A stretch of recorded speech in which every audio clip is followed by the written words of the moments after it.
everyone, today I'll be taking you through the process of creating an interactive H5P object on the Commons website. So to do that, once you've logged into the Commons website, you go to MNC Language Resource Center, H5P content and add new. So I'm already on this page.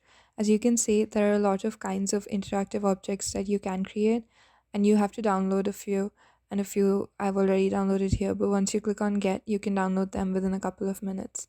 So today I'll be creating an image hotspot, which is one of the simpler ones. To do this, I will just title it Intro to the LRC, and I will add a background image of the lounge that I took from the Commons website.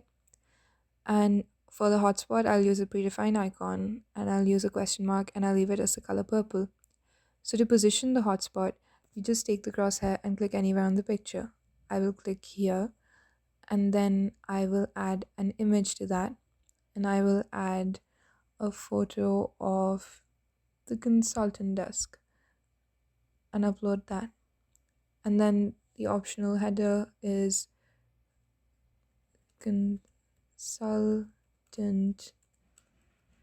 desk.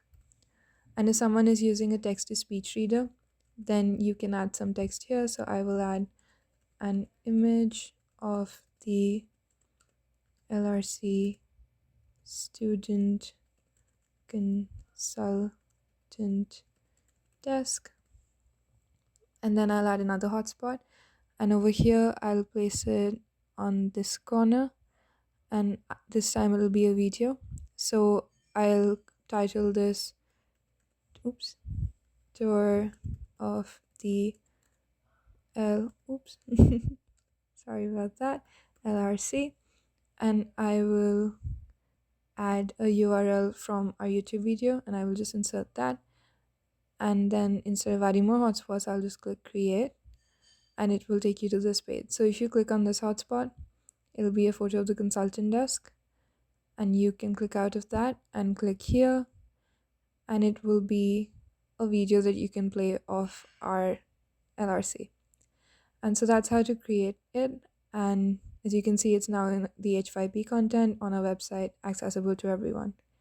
Thank you so much, and take care.